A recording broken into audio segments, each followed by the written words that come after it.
Hello, welcome to my channel. Thanks for checking out today's video. My name is Chris. I've been professionally building koi ponds now for over 25 years, and I've put together this YouTube channel basically to help you guys out, giving you as much helpful information and tips and share some knowledge and experience that I've learned over the years. And I hope to just make your pond endeavors more successful and enjoyable. So please take some time, subscribe to the channel, and look around at all the videos that I have here. I have a ton of videos on just about every topic you can think of, from fish to aquatic plants to filtration to waterfalls. I mean, so much stuff here. So yeah, please take some time and check it out. Today's video we're going to be doing something that's basically more geared toward a person looking to build a pond in the future, or a new pond owner who just had a pond installed, or they just built their own pond and kind of curious as to what it's like owning a pond and what to expect in the future once you have a pond. What do you need to do to maintain that pond? What kind of money are you going to be spending? Basically, what's it like being a pond owner? All right, so we're going to talk all about that right here today, and then I'm actually going to do a second video, a part 2 to this, that's going to be called basically something like being a responsible pond owner. Okay, because I think just having a pond and being a responsible pond owner are two different things. So I want to talk about that too and help to basically influence you a little bit to become a more responsible pond owner. All right, so we'll talk about that in a part 2 video. But for right now, let's just get into, you're building a pond, or you're thinking about building a pond, and kind of curious as to what this is going to entail in the future. How much maintenance am I going to have to put into this? What's it going to cost me to keep this pond up? So let's just jump right in. Basically, every pond is different, okay? The size of the pond, the location of the pond, and the materials that we use to build the pond all influence or help to influence how enjoyable or problematic the pond may be in the future. The best advice I can give you is to not skimp when you're building your pond. Use the best materials, with the best quality stuff you can. Put in a really good filtration system. Your filtration system is the heart of your pond. It's what's going to keep that pond happy and healthy. All right? You're creating an environment here. You're creating an ecosystem. Always keep that in mind. So you're not just digging a hole, throwing in a liner, filling it with water, and putting some rocks around it. We need to create an environment. The more time we spend learning about filtration and different products out there and different pumps and materials, the better we are going to be building our pond. All right. I've had clients in the past that are homeowners who try to build ponds themselves, and that's great. I'm all for that. I think that's awesome that if you are so much into this and you want this pond so much and you're hands-on, that you're willing to go out there and start digging and building this pond yourself. It's great, but don't skimp. Okay, don't skimp. Really, like I said, a pond can be something really enjoyable, and it can be a real nightmare. All right, if the ponds are built right the first time, they're really enjoyable. Now, I have met a lot of landscapers over the years who have installed ponds, and after installing a couple ponds, they may get another client that says, "Hey, I want a pond." And they're doing all the landscape work around the yard, but then they call me, or they get my number from somebody, whatever, to come and build the pond for them. And quite often I hear from them, how, "Oh, I don't want to touch it. I don't want to build another pond. They're nothing but a pain in the neck. Blah, blah, blah, blah, blah. I don't want the headaches. If you do that, that's what you do, then you build it."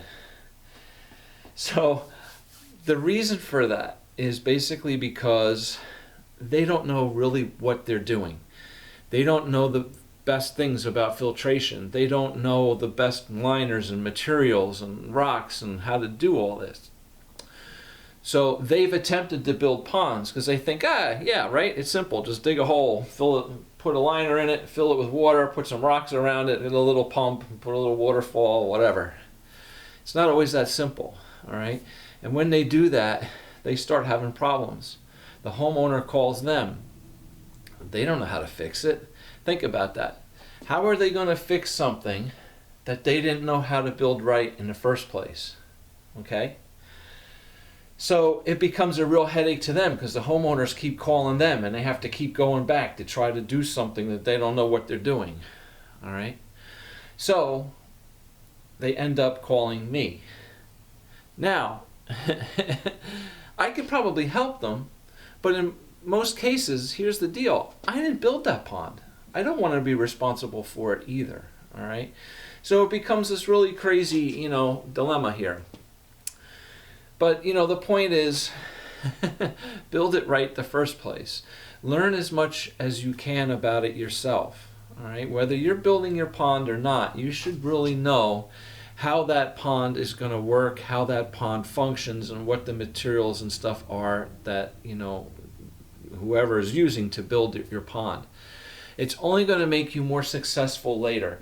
Understanding the filter system that your pond has is only going to help you if you have a problem down the road. All right? So we'll get into all that stuff as well. But yeah, again, make a long story short, my basic point is don't skimp, all right? And, a pond can either be a real nightmare or it can be really enjoyable. So just keep that in mind if you're looking to build the pond, do it right. All right, now, once you have your pond, what are we looking at? All right. You've just spent, I don't know, I'm just going to throw a number out there. You just spent $7,000 building a little pond. All right. Are you done? Or is it going to cost you more after the pond is done? Okay. Well, keep in mind, once you have your pond built, now you're going to go want to buy fish. You're going to maybe want to buy some plants. Depending on whether you have a water garden, a koi pond, how many fish, how many plants you want to put in is up to you. There's a lot of different ways to go with all that. But fish can be expensive, all right? Keep in mind with fish, let's just say you have a pond 10 by 10. You want to put koi, you just want koi. You don't want all the water plants, you want a koi pond, let's just say. You may go out and buy a dozen koi, 5-6 inches long, throw them in that pond. It doesn't look like much, right? Just 10-12 small little fish swimming around. So then you're going to say, oh, you know what? I got to get more fish. Well, be careful with that because those 10 or 12 fish are going to grow. And within a couple years, you're going to have 10 or 12 fish that are now this big. Okay? So now, they're awesome. It's a beautiful pond. Don't overstock it. Give the fish time and room to grow. All right? Because, if you overstock the pond, you're going to be looking at problems later on down the road as well. But okay, so you're going to be spending money on fish. You're going to be spending money on plants. Depending on, again, how many fish, how many plants, what kind of pond you want to do, mix of plants and goldfish or, whatever. You're going to be looking at that. You should have some accessories around your house to take care of your ponds, such as a net, like a nice big pool, a net skimmer for your pond. You should have a test kit to test your water, okay? And if you have city water at your house, you should always have a bottle of dechlorinator around. Because anytime you need to change some water, more than 10-15% of the pond's water, you should be adding dechlorinator into the pond always. So yeah, right? Get yourself a net, get yourself a test kit, and get yourself some dechlorinator and keep that handy.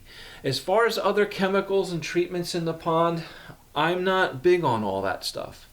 I just think a lot of that stuff is a gimmick. It's really not that necessary. A lot of the natural, bacterial products and enzymes and all this stuff, most of that stuff won't hurt, but it's really not necessary either. All right, algicides, hate them, can't stand them, really dangerous stuff. Be really careful with it. All right, I'm not saying that they don't work sometimes. I'm just saying they can be really dangerous to your fish. But basically, the pond is going to be something that occasionally needs some maintenance. All right, I'm not saying you need to do maintenance on it every day, but you should be doing some maintenance on it every few days, right? You should be going out to your pond and scooping some leaves or little debris that has fallen into the pond out. All right. If you have a skimmer, you need to keep the skimmer clean. Whatever type of filtration you have, you need to clean those filters. You may want to try to get yourself on a schedule. Again, it varies so much depending on the ponds and the systems as to how often you need to clean your filters and so on and so forth, or backwash your filter tanks, whatever. But you should observe what's going on in your pond and create yourself a little schedule accordingly to maintain it. For me, I build all my ponds with 4-inch bottom drains and gravity-fed filter tank.